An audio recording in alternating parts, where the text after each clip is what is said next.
கடுமையா அதிமுக இப்போ நேரடியா விஜய் மேல தாக்குதல் நடத்துற மாதிரி விமர்சனங்களை வச்சுட்டு இருக்காங்க. அது பெரிய அளவுல எதிர்வினைகள் தாவேக்கால இருந்து இருக்கிறது இல்லையா சார்? என்ன காரணங்கள்? அரசியல்வாதி இன்னும் முழுசா ஆகலவர் இன்னைக்கு வரைக்கும் ஒரு சினிமா நடிகராக தான் விஜய் இருக்கிறார் அப்படின்னு சொல்லி எடப்பாடி பழனிசாமி விமர்சிச்சிருக்காங்க. அரசியல்வாதி அது மட்டும் பொதுவா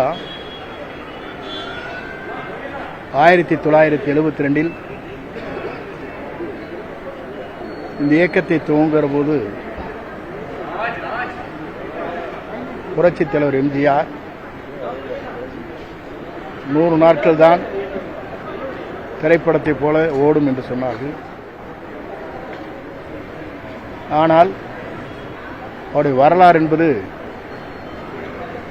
3 முறை தமிழ்நாட்டுடைய முதலமைச்சர் என்ற வரலாறு படைக்கப்பட்டார். அதற்கு பிறகு அம்மா அவர் பொறுப்பேற்றதற்கு பிறகு தமிழ்நாட்டில் 5 முறை வெற்றி வாகை சூடினார்கள். ஆகவே திரைப்படத்திலே நடிக்கின்றவர்கள் அரசியலுக்கு வர முடியும், வெற்றி பெற முடியும் என்ற வரலாற்றை இந்தியாவிற்கே முதல் புரட்சித் தலைவர் எம்ஜிஆர், ஆந்திராவிலே எம்.டி. ராமராவ் உருவாக்கி காட்டினார்கள். இப்போது இருக்கின்ற நிலை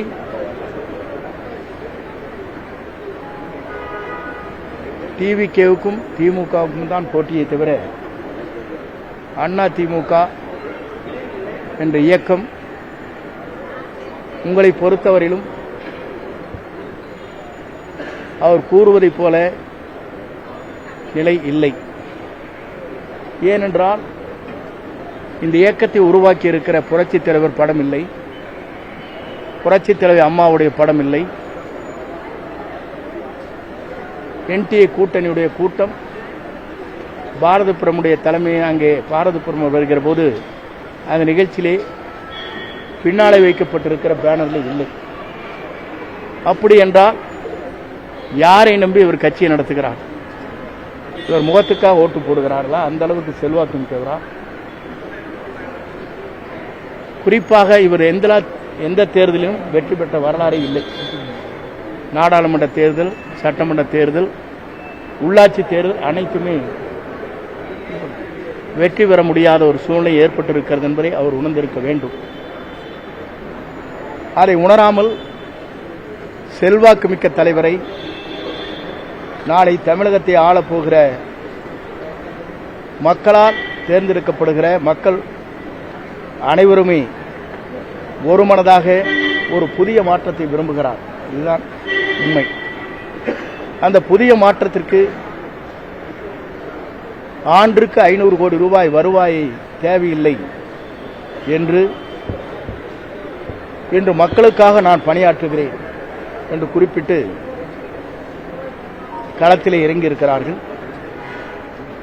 நீங்கள் எல்லோரும் கேட்கக்கூடும், அதிமுக காரருடைய இல்லத்திலும் சரி, மற்ற திராவிட முன்னேற்ற கழகமாக இருந்தாலும் அவர் வீட்டிலே சென்று கேட்கின்ற போது அவருடைய குரல் எப்படி இருக்கிறதுன்னு சொன்னால், அவருடைய மனைவி, மகன், மகள் எல்லோருமே புதிதாக உருவாக்கப்பட்டிருக்கிற டிவிகேவுடைய தலைவர் வெற்றி தளபதி விஜய் அவர்களுக்குத்தான் எங்கள் வாக்கு என்று சொல்லப்படுகிற நிலை இருக்கிறது. எங்களை பொறுத்தவரையிலும் எங்களுடைய சர்வே மூலமாக நாங்கள் தெரிந்து கொண்டது, இப்போது 40% நாங்கள் இருக்கிறோம். இதுவரையிலும் சொல்லாத ஒரு வார்த்தை ஏன் இவர் சொல்லுகிறார் என்று நீங்கள் எண்ணி பார்க்க வேண்டும். தூத்துக்குடியில் நடைபெற்ற நிகழ்ச்சி ஸ்டெர்லைட், இவர் ஆட்சியிலே முதலமைச்சர் 13 பேர்களை குருவிகளை சுடுவது போல சுட்டுக் கொண்டார்கள். அவர் நேரடியாக பார்த்தாரா? 100 நாட்கள் நடைபெற்ற இந்த போராட்டத்திற்கு ஒரு அமைச்சர் சென்றிருக்கிறார்களா? இல்லை. இன்றைக்கு அதையும் இதையும் பேசிக் கொண்டிருக்கிறார், ஒப்பிடுகிறார் என்று சொன்னால், இவர் முதலமைச்சராக இருக்கிற போது அப்போது சென்றிருக்க வேண்டும். 100 நாட்கள் நடந்த போராட்டத்திற்கு ஒரு அமைச்சர் கூட அங்கே சென்று பேச்சுவார்த்தை நடத்தவில்லை. இன்றைக்கு இவர் பேசுகிறார், அம்மாவுடைய தங்கி இருக்கிற கொடநாடு 2 கொலைகள் ஏற்பட்டதற்கு பிறகு காலையில் தான் எனக்கு தெரியும் என்கிறார் ஒரு முதலமைச்சராக இருப்பவர். அது மட்டுமல்ல, அது தனியாரிடம், அதற்காக நான் சட்டமன்றத்திலே பேசியிருக்கிறார். இவர் எத்தனை முறை அம்மாவிடத்திலே சென்றார் என்பதும் நமக்கு தெரியும். இவர் எப்படி முதலமைச்சரானார் என்பதும் நமக்கு தெரியும். எப்படி தவழ்ந்து வந்தார் என்பதும் நாடு தெரியும். அப்படி இருக்கையில் இவரை பற்றி பேசுவதற்கு அவரை பொறுத்தவரையிலும் அதற்கு தகுதி இல்லை என்பதைத்தான் அங்கே குறிப்பிட விரும்புகிறேன். ஏனென்று சொன்னால், மக்கள் ஏற்றுக்கொள்ளுகிற ஒரு மாற்றத்தை விரும்புகிற, எதிர்கால தமிழகத்தை ஆளப்போகிற நம்முடைய வெற்றி கழகத்துடைய தலைவர் வெற்றி தளபதி விஜயால் மட்டும்தான் முடியும் என்பதை 2026 தீர்ப்பு வழங்க இருக்கிறது. அதை யாராலும் எந்த சக்தியாலும் தடுக்க முடியாது. ஆட்சியில் பங்கு என விஜய் கூறிய போதும் கூட்டணிக்கு கட்சிகள் வராமல் இருக்கிறது. இந்த தேர்தலில் அவர் தனித்து விடப்பட்டார்னு பார்க்கலாம். பொதுவாக அந்த முடிவுகளை பொறுத்தவரையிலும் தலைவர் தான் அந்த முடிவுகளை மேற்கொள்ள வேண்டுமே தவிர நாங்கள் கருத்துக்கள் சொல்வது சரியாக இருக்காது.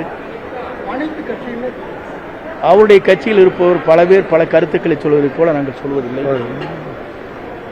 தெற்கே இருக்கிறவனு சொல்லுவாங்க, வடக்கு இருக்கிறவனு சொல்லுவாங்க, டெல்டாவில் இருக்கிறவனு சொல்லுவாங்க. அந்த பழக்கம் எங்களுக்கு இல்லை. ஆகவே எங்கள் கட்டுப்பாடுகள் அங்கே இல்லை. யார் வேண்டாலும் பேட்டி கொடுக்கலாம். ஆகவே எங்களை பொறுத்தவரையும் தலைவர் என்ன சொல்லுகிறாரோ அதன் அடிப்படையில் எங்களுடைய பயணங்களை நாங்கள் மேற்கொண்டிருக்கிறோம். எந்த கேள்வியாக இருந்தாலும் தெரிந்து அதற்கு பதில் சொல்ல வேண்டும் என்பதுதான் எங்களுடைய கருத்தாக இருக்கிறதே தவிர பல பேர் கருத்துக்களை சொல்கிறார்கள். தர்மாக்கூடர் வரையிலும் உங்களுக்கு தெரியாத ஒன்றல்ல. இதையெல்லாம் நான் சொல்லக்கூடாது என்னுடைய அளவில் இருந்து. எங்களை பொறுத்தவரையிலும் இவர் நாளை முதலமைச்சராவதை 2026 எந்த சக்தியாலும் தடுக்க இயலாது.